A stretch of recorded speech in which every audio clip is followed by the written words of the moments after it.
Olá pessoal, tudo bem? Nesse vídeo nós vamos falar sobre conforto térmico, que é um termo importante nas operações logísticas e também um termo, o conforto técnico, ele possui uma legislação específica no Brasil. O canal de logística também tem cursos com certificado nas áreas de logística e prevenção de perdas. Aqui embaixo, na descrição desse vídeo, confira os principais cursos disponíveis com os melhores preços do mercado.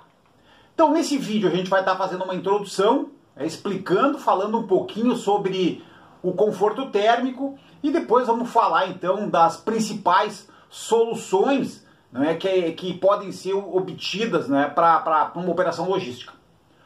O conforto térmico é a condição natural de uma pessoa na qual ela não sente nem mais calor nem mais frio, ou seja, é um estado normal e de bem-estar físico e mental que expressa a satisfação com o ambiente térmico ao seu redor, evitando principalmente problemas de saúde.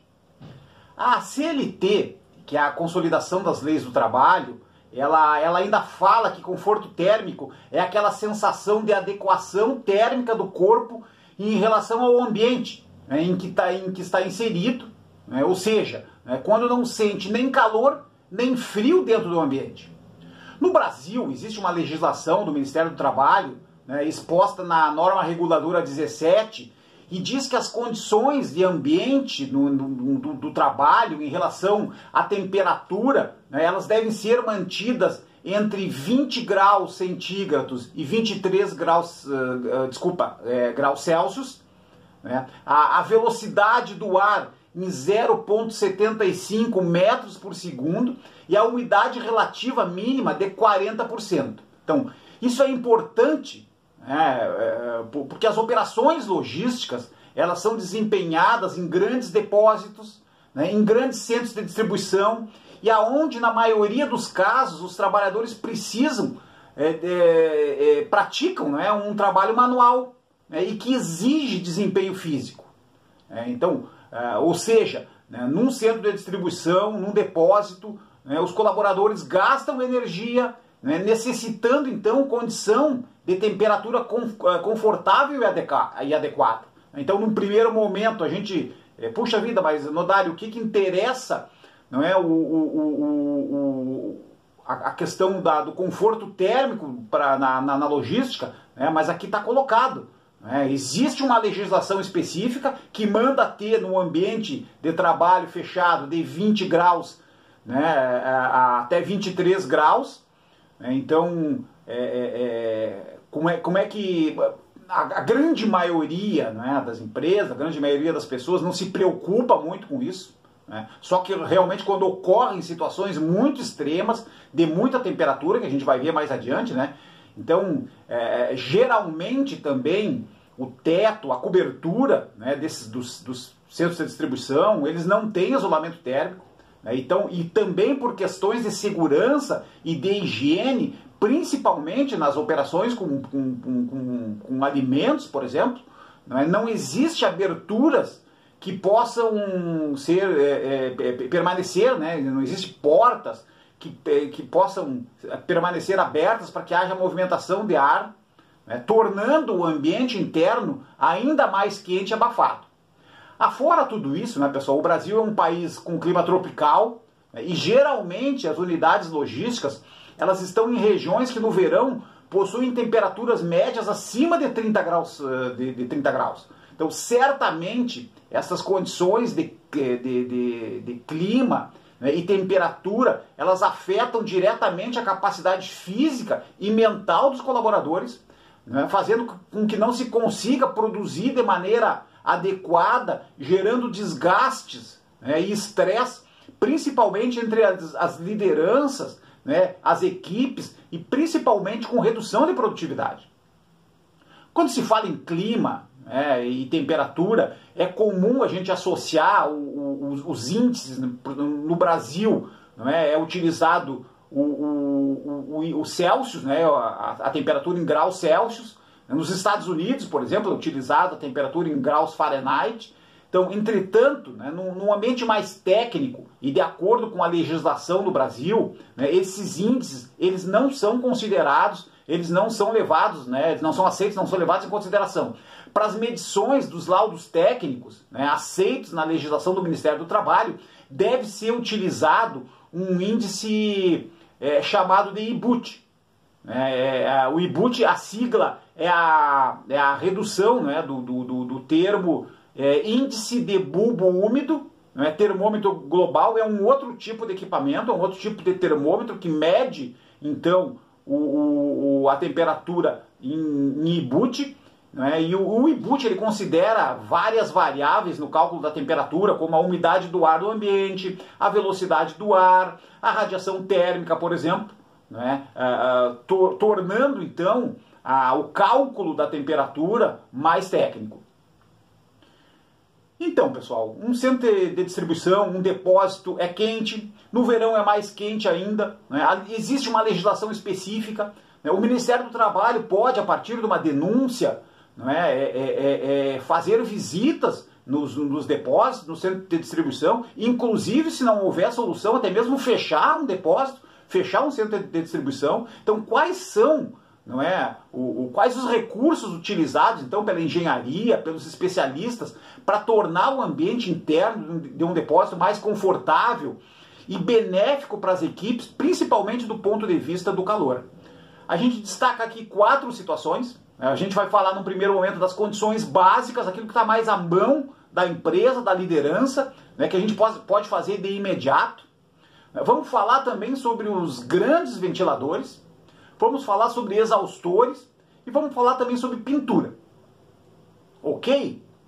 As condições básicas, né, pessoal? Então, no Brasil, onde a maioria das regiões possuem altas temperaturas, é importante que os gestores, os líderes de centro de distribuição, tenham visão, tenham sabedoria para facilitar as condições de trabalho das equipes e evitar principalmente denúncias no Ministério do Trabalho. Então, a gente sugere aqui que nos períodos de muito calor, é importante que se tenha, né, um uniforme mais adequado. Né? Antigamente se existia muito, né, o uniforme de inverno, o uniforme de verão. Então, que se dê condições dos colaboradores usar, por exemplo, bermuda, usar uma camiseta mais leve para trabalhar, isso é muito importante. Né? Distribuir bebedouros, né, principalmente aqueles bebedouros industriais, em vários pontos do depósito. Né? Programar algumas paradas rápidas, né? 5, 10, 15 minutos de descanso, né? Principalmente quando está muito quente, e para que os colaboradores possam se hidratar, possam beber água, por exemplo, durante a jornada de trabalho. Né? Por exemplo, se o transporte dos colaboradores for com fretamento, né? Utilizar veículo com ar-condicionado, isso também dá um certo alívio, um certo descanso para os colaboradores, e é uma reclamação a menos. E nos escritórios também, né, ter condições de ter um equipamento de ar-condicionado, ou mesmo um ventilador, vai ajudar bastante. Os ventiladores gigantes. Né, então, os grandes ventiladores, né, também conhecidos como Big Fans, eles mantêm os espaços ventilados, proporcionando um ambiente interno mais agradável, pois apesar de girar, né, com velocidades mais baixas, eles fazem circular um volume maior de ar dentro de grandes ambientes. Eles funcionam, né, com pás que podem ter de 2,5 metros até 9 metros cada uma. Eles são bastante silenciosos, eles não atrapalham o andamento do trabalho. E em alguns estudos, por exemplo, é indicado que a utilização desses ventiladores, eles podem gerar uma sensação térmica de 7 a 11 graus melhor dentro do ambiente. O problema aqui, enquanto a gente vai observando as figuras, tá, pessoal, dos Big Fans, dos grandes ventiladores, o problema aqui é que esses ventiladores, muitas vezes, eles não podem ser instalados em todas as áreas do depósito, devido principalmente à própria estrutura dos porta-pallets, por exemplo. E os exaustores? Né? Os exaustores são um outro modelo de equipamento, né? Então os exaustores eles são equipamentos que buscam eliminar o calor, eliminar a poeira, os gases, os odores e as demais substâncias do local de trabalho, reduzindo o calor e mantendo um ar com melhor qualidade. Então, tratam-se de máquinas instaladas no teto ou em pontos altos do ambiente para fazer a substituição e a renovação do ar. Ajudam a manter um espaço mais agradável, a distribuir as massas renovadas de ar, por exemplo. Para se obter o melhor desempenho, cada caso, pessoal, deve ser analisado e tratado para que se decida quais os equipamentos combinados podem obter o melhor resultado, a melhor solução, tornando o depósito mais adequado e mais confortável para o trabalho, né? Principalmente com a redução do desgaste e dos problemas de saúde. E um quarto ponto, né, pessoal, aqui a gente cita a pintura de isolamento térmico, né? Então a tinta para isolamento térmico, né? Ou a nanocerâmica mesmo, é um produto que ajuda a reduzir o calor na área interna. Então essa tinta ela é feita à base de água e que tem como principal vantagem, né, refletir os raios solares.